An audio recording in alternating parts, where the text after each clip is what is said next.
இந்த பலனை நான் பெற்றுக்கொள்ளணும்னா என்ன செய்யணும்? இந்த பலனை நான் பெற்றுக்கொள்ள வேண்டுமானால் நான் என்ன செய்ய வேண்டும்? சங்கீதம் 29ஆம் சங்கீதத்திலிருந்து நாம் பார்க்க போகிறோம். சங்கீதம் 29ஆம் சங்கீதத்திலிருந்து நாம் பார்ப்போம் என்று சொன்னால், நான் கர்த்தருடைய பலனை பெற்றுக்கொள்ளணும்னா நான் என்ன செய்யணும் அல்லது நான் எப்படி இருக்கணும்னு பார்த்தா, முதலாவது சங்கீதம் 29:11 வாசிச்சோன்னு சொன்னா, கர்த்தர் தமது ஜனத்திற்கு பலன் தருவார். முதலாவது நாம் தேவனுடைய ஜனங்களா இருக்கணுங்க. அல்லேலூயா. சில பேர் பாருங்க, தேவனுடைய ஜனங்களா இருக்கணும்னு நம்ம சொல்லும்போது, எப்படிங்க தேவனுடைய ஜனங்களா இருப்பீங்கன்னு சொன்னா, அவருடைய நாமத்தை முதலாவது அறிந்திருக்கணும்.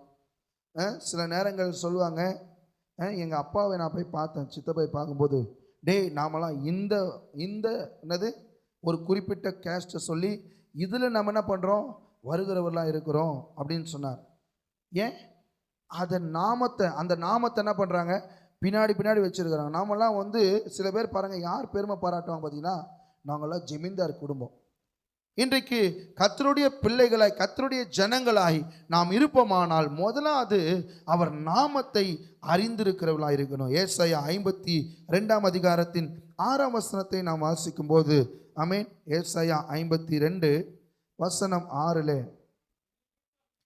இது நிமித்தம் என் ஜனங்கள் என் நாமத்தை அறிவார்கள், இதை சொல்லுகிறவர் நானே என்று அக்காலத்தில் அறிவார்கள், இதோ இங்கே இருக்கிறேன் என்று கர்த்தர் சொல்லுகிறார். இது நிமித்தம் என் ஜனங்கள் என் நாமத்தை அறிவார்கள். இங்கு சொல்லப்பட்ட சாப்டர்லாம் வேற, ஆனால் நான் உங்களுக்கு இப்படி சொல்லுகிறேன், ஆமென், என் ஜனங்கள் என் நாமத்தை அறிவார்கள். முதலாவது நாம் தேவனுடைய ஜனங்கள் என்று சொன்னால் அந்த நாமத்தை அறிந்திருக்கிறவர்களாக இருக்கணும்.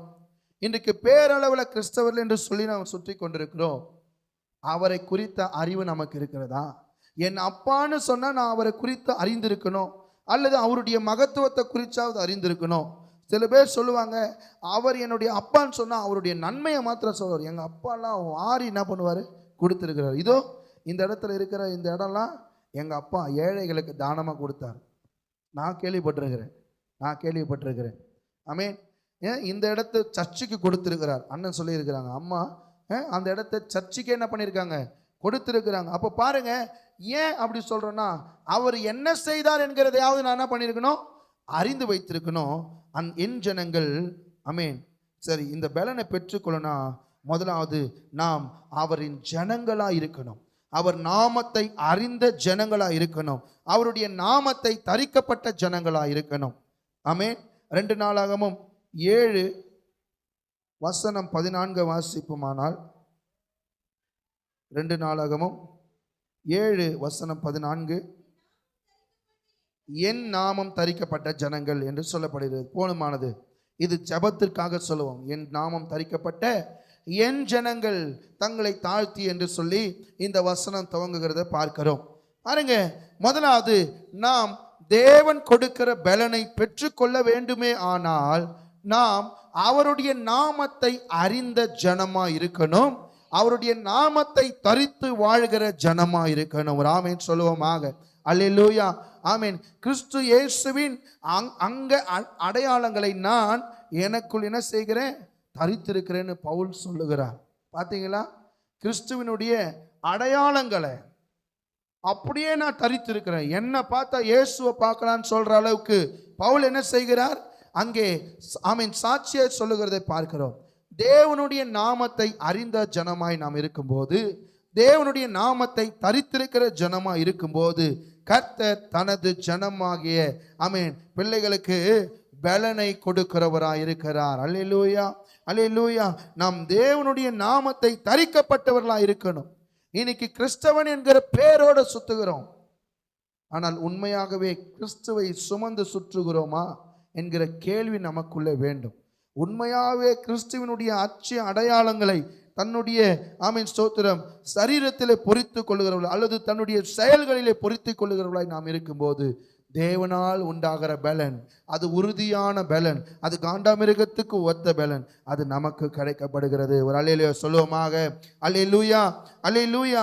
பாருங்க, முதலாவது அந்த பலனை பெற்றுக்கொள்ளணும்னா, ஆமென், அவர் நாமத்தை அறிந்த ஜனமாய், அவர் நாமத்தை தரித்து இருக்கிற ஜனமாய் நாம் இருக்க வேண்டும். அது நாம் இருக்க வேண்டியது அவசியமாய் இருக்கிறது. இரண்டாவது காரியம், அதே சங்கீதம் 29ஆம் சங்கீதத்திலே நாம் வாசிப்போமானால், அவர் பலனை நாம் பெற்றுக்கொள்ள வேண்டுமானால் முதலாவது அவர் ஜனமாய் நாம் இருக்கணும். இரண்டாவது, அவருடைய நாமத்தின் வல்லமையையும் மகிமையையும் அவருக்கு செலுத்தணும். அல்லேலூயா, ஆமென். சங்கீதம் 29 வசனம் 1, 2 வாசிப்போமா? பலவான்களின் புத்திரரே, கர்த்தருக்கு மகிமையையும் வல்லமையையும் செலுத்துங்கள், கர்த்தருக்கே அதை செலுத்துங்கள், கர்த்தருடைய நாமத்திற்குரிய மகிமையை அவருக்கு செலுத்துங்கள். போதுமானது.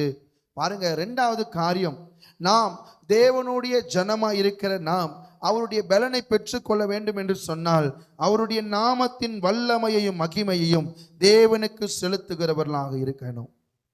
ஆமென். இன்றைக்கு நாம எல்லாம் சொல்லுவோம், கர்த்தருடைய பரிசுத்த நாமத்துக்கு ஸ்தோத்திரம். சாட்சி சொல்ல வரும்போது, ஐயா ஸ்தோத்திரம், இதுவா அவருடைய நாமத்தின் மகிமை? இல்லை.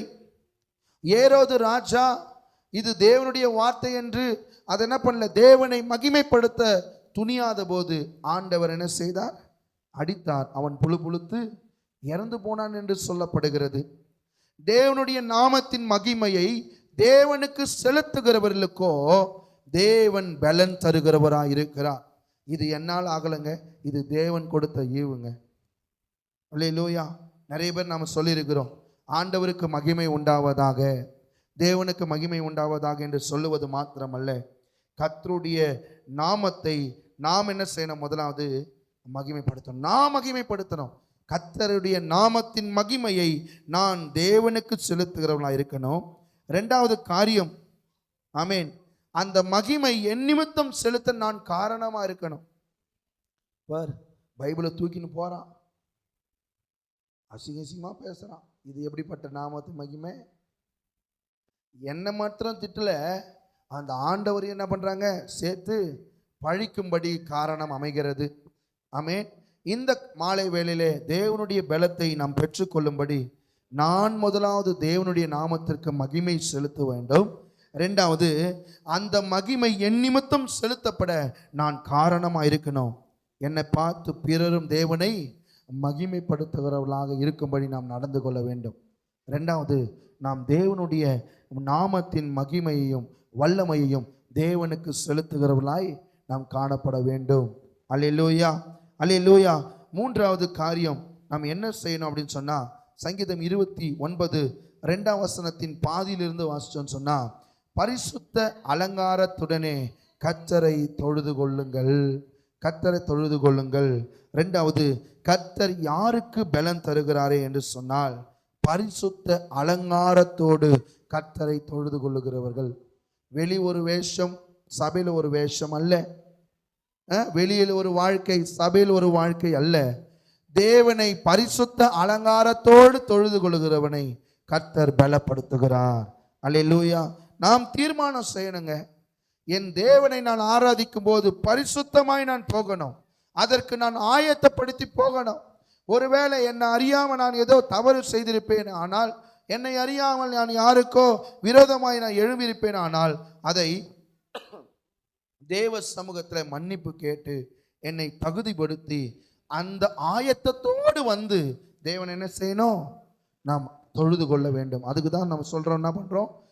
சனிக்கிழமை ஆயத்த ஜெபம் இருக்குது, வாங்க. ஏன்? ஏதோ நம்ம தெரிஞ்சிருப்போம், தெரியாமலும் செஞ்சிருப்போம். ஆண்டவரே, என்னை பரிசுத்தம் பண்ணி என்னை பரிசுத்த அலங்காரத்தோடு உம்மை தொழுது கொள்ளுகிற கிருபையை தாங்கப்பா. அல்லேலூயா.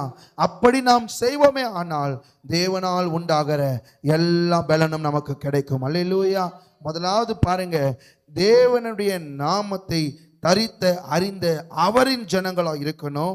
அவருடைய நாமத்தின் மகிமையும் வல்லமையும் அவருக்கு செலுத்தணும். பரிசுத்த அலங்காரத்தோடு தேவனை நாம் தொழுது கொள்ளும் போது கர்த்தர் காண்டாமிருகத்துக்கு ஒத்த பலனை தருகிறார், நாவிலே பலனை தருகிறார், ஆவியிலே பலனை தருகிறார், உறுதியான பலனை தந்து மரண பரியந்தம் இடுக்கண் உண்டாகாதபடி காக்கிறார். மான்களைப் போல அல்லது குட்டிகளைப் போல துள்ளி குதிக்க செய்கிற இளவயதின் பலனை நமக்கு தருவார். அல்லேலூயா, அல்லேலூயா. இந்த ஆண்டவர் நம்மை பலப்படுத்துகிறவர். கர்த்தர் தமது ஜனத்திற்கு பலனை கொடுப்பார். கர்த்தர் தமது ஜனத்திற்கு சமாதானம் அருளி அவர்களை ஆசீர்வதிப்பார்.